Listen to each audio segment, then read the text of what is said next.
Well, here we go again. Y'all bothering my girl Kamala Harris when she didn't even cause this big mess. For my Gaza people, listen to me. I know you're over here in America, and I know there are people over there that are having hissy fits. And every time you see Kamala Harris, you are showing up at her book signings or at her open interviews, and you're standing up in there and you're protesting against this woman. Do you not realize that she didn't cause this mess?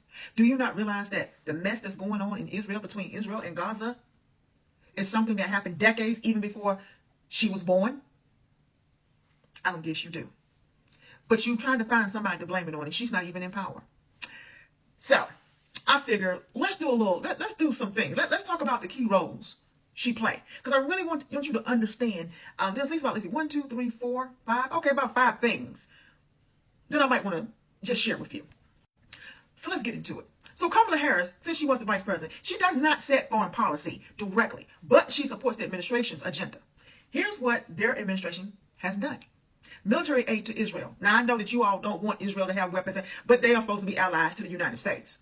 I need you to understand that position, okay? That is not a reason to blame her. So let me continue.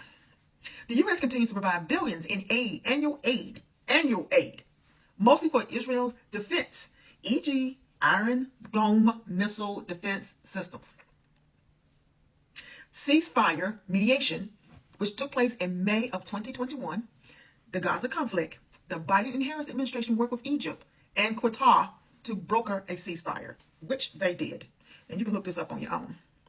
Humanitarian aid, the administration restored, and listen to what I said, the administration, Biden and Harris, restored U.S. funding to United Nations Relief and Works Agency and other aid groups for Palestinian civilians after the Trump administration had cut it. On October 7, 2023, Hamas attacked in war response.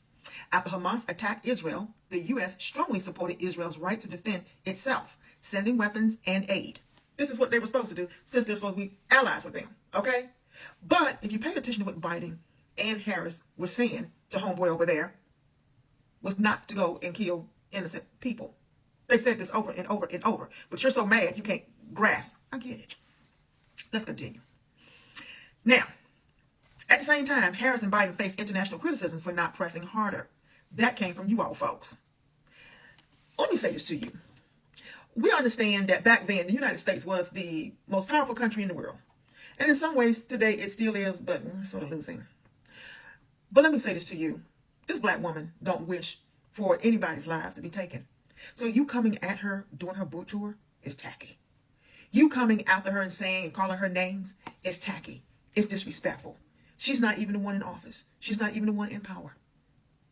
And the person that cut your funds is the one that's in charge right now. And that's who you should be so emboldened to stick your chest out so far and scream at those people, that particular administration, and not Kamala Harris or Joe Biden.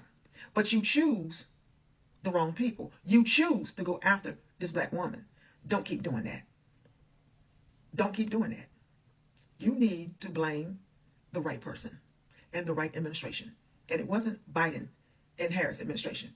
Now, you may not like some of the things that they did. It is what it is. But they didn't cause this mess.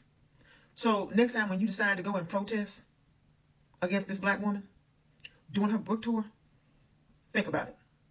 All of y'all are over here on the backs of blacks. You ain't over here because you had special privilege. You are over here because we marched and fought. Even though we were fighting for our own civil rights, we marched and fought and took the heat and punishment so people like you can come to this country.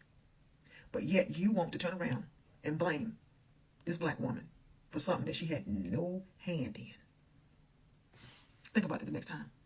Let Kamala Harris live her life. She's not the one in office.